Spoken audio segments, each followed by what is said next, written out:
কসবায় ল কলেজে গণধর্ষণের অভিযোগ, সিট তদন্তের অগ্রগতির রিপোর্ট তলব করল কলকাতা হাইকোর্ট। কেস ডায়েরিও তলব করেছে বিচারপতি সৌমেন সেনের ডিভিশন বেঞ্চ। 10 জুলাইয়ের মধ্যে রিপোর্ট পেশের নির্দেশ।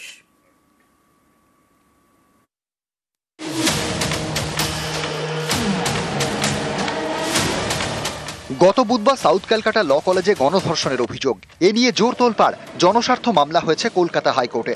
বৃহস্পতিবার শুনানি হয় বিচারপতি সৌমেন সেন এবং বিচারপতি স্মিতা দাসদের বেঞ্চে। সেখানে সিট তদন্তের অগ্রগতি রিপোর্ট তলব করে আদালত। কেস ডায়েরিও তলব করা হয়। 10 জুলাইয়ের মধ্যে রিপোর্ট পেশের নির্দেশ দেয় হাইকোর্ট। শুনানিতে এদিন নির্যাতিতার পরিবারের আইনজীবী বলেন, নির্যাতিতার নাম ধাম যেন প্রকাশ করা না হয়, পরিবারকে যেন তদন্তের অগ্রগতি রিপোর্ট দেওয়া হয়।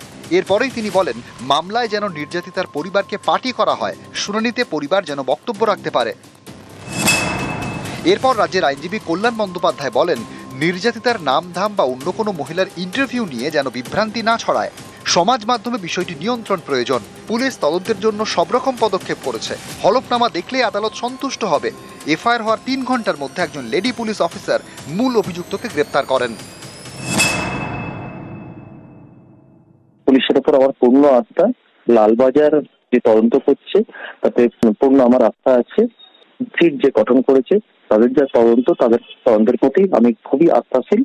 আমি চাই তারা পূর্ণ তদন্ত করে দোষীর উপযুক্ত শাস্তির ব্যবস্থা করে দিক। আমাদের যা ভিকটিমের সাথে কথা হয়েছে, সিট পুরো কর্পোরেশন করছে ভিকটিমের সাথে। আপাতত সিটের সঙ্গেই ভিকটিমের কথাবার্তা হচ্ছে। মানে কলকাতা পুলিশ ইনভেস্টিগেশনে এখন ভরসা রাখছেন? হ্যাঁ, সন্তুষ্ট এখনো কলকাতা পুলিশ। আমরা আলাদা করে কোনো আবেদন করিনি। আজকে যা মামলা ছিল সেখানে আমরা অ্যাপিয়ার করেছি। 10 তারিখ প্রোগ্রেস রিপোর্টের জন্য রেখেছে। আপাতত ভিকটিমদের সঙ্গে সিট সম্পূর্ণ রকমভাবে সহযোগিতা করছে। 25 জুন সাউথ ক্যালকাটা ল কলেজে ছাত্রীকে গণধর্ষণের অভিযোগ। গণধর্ষণের অভিযোগে জালে 4। তাদের মধ্যে প্রধান অভিযুক্ত মনোজিৎ মিশ্র, এছাড়াও পুলিশ হেফাজতে জায়েব আহমেদ এবং প্রমিত মুখোপাধ্যায়। ধরা পড়ে কলেজে নিরাপত্তারক্ষীও। এই ঘটনা তদন্তে গঠন করা হয়েছে সিট। তাদের থেকে রিপোর্ট তলব করল হাইকোর্ট। অর্ণব হাজরা, নিউজ 18 বাংলা।